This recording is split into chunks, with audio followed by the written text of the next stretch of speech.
Russia says it has completed its autumn army draft, calling up 135,000 conscripts for mandatory military service.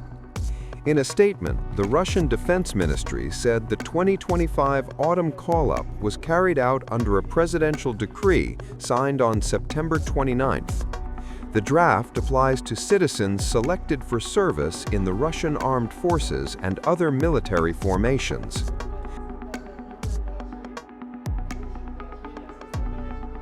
As in previous drafts, conscripts were allowed to choose from different branches of service depending on their health condition and the results of professional and psychological screening. Officials said most recruits were assigned to training units and military formations, where they will learn to operate modern military equipment and receive specialized training. The ministry noted that particular focus was placed on scientific and research production units. According to the statement, 680 conscripts were assigned to these technical units. In addition, 240 recruits who are members of Russia's national teams in Olympic sports were placed in military sports companies. Transporting the recruits involved a large logistical effort. The Defense Ministry said movements included 17 military transport aircraft flights, 104 civilian flights, 13 military and passenger trains, and additional road transport provided by military units. Russia also confirmed that conscripts who had completed their required term of service were discharged on schedule and returned to their places of residence.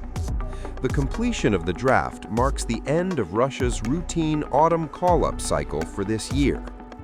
This comes as Russian President Vladimir Putin claimed Ukrainian forces were retreating across the entire front line while speaking at a meeting with top defense officials in Moscow on Monday.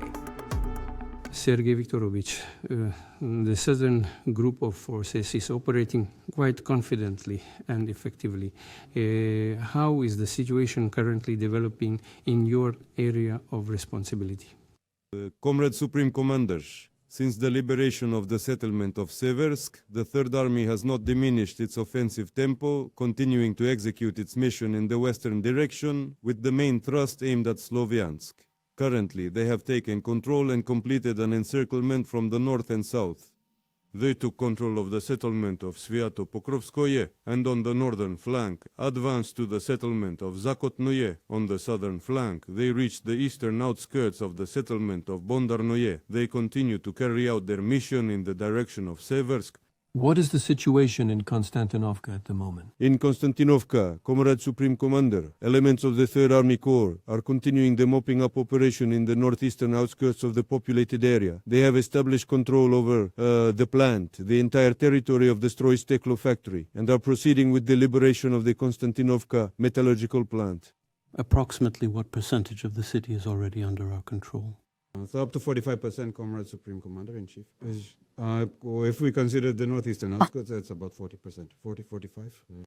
It is perfectly clear to every one of us that the liberation of Seversk and the effective work and operations, the position in Konstantinovka allows our forces to establish the necessary conditions for the continued development of a further offensive and the complete capture of the entire Slavyanska, Drushkovka, Kramatorsk agglomeration and the seizure of the enemy's entire defense line, as well as in coordination with the Western and Central forces to fully liberate the territory of Donbass.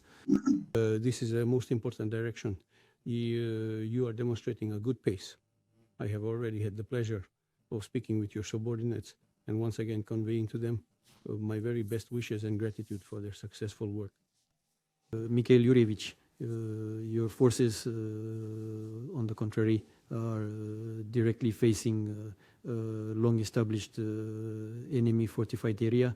Nevertheless, you are carrying out active operations in this direction as well. How do you assess the overall situation? Supreme Commander, The Dnieper group of forces, having overcome the enemy's well-prepared defensive lines, is conducting an offensive operation in the direction of the city of Zaporizhzhia. The city of Stepnohirsk, which served as the primary defensive strongpoint for the enemy on the approach to the regional center, has now come under the full control of the Russian armed forces. Today, the liberation of Lukyanovskoye settlement was completed. The capture of Primorskoye is nearing completion. Combat operations are currently underway in the city of Orekhov, in the settlements of Novondrevka, Novoyakovlevka, Belogorye, Doryo, as well as Pavlovka. Over the past 2 months, 5 populated areas have been liberated by the troop grouping. Currently, the formations of the grouping continue to conduct offensive operations in the Zaporizhzhia region. Our advanced units are located at a distance of approximately 15 kilometers from the southern outskirts of the city of Zaporizhzhia. Report concluded. How far? 15 kilometers? Yes, it's about 15 kilometers out to the outskirts. Mikhail Yurievich, I also want to acknowledge the effective and successful actions of your soldiers and commanders, and I ask you to convey my very best wishes to them. We understand, we are fully cognizant of the fact that the opposing force, situated directly in front of us, has been meticulously preparing its defensive positions there for a considerable number of years. We know what a difficult situation it is there. Nevertheless, you managed to resolve the tasks confronting your unit. And of course, in the nearest future, it is essential to continue the offensive jointly with the Vostok Group for the liberation of Zaporizhzhia. Thank you so much. Got it. Andrei Arkadyevich, do you have anything to add? No, everything is going according to plan. Very dynamically, I would say, even as Valery Vasilievich reported ahead of the pace that was originally planned. And indeed, in December, we achieved the highest rates for the entire year. Thank you for your attention, my esteemed comrades. The task for the liberation of Donbass, Zaporizhzhia, and Kherson regions are being carried out in stages in accordance with the Special Military Operations Plan. Troop groupings are confidently moving forward, breaking through enemy defenses. Ukrainian armed forces units are retreating everywhere, along the entire line of combat contact. The commanders of the troop groupings have just reported on the current situation, and I ask you to continue carrying out the tasks of the Special Military Operation in accordance with the plans and the plans of the General Staff. I would like to take this opportunity to express my sincere gratitude once again to all Russian military personnel who are currently carrying out combat missions on the line of combat engagement on the front line. Undoubtedly, in the successes on the front of the Russian armed forces, the decisive role belongs to our soldiers and officers who, liberating the land of Donbass, daily display courage and heroism, risking their lives.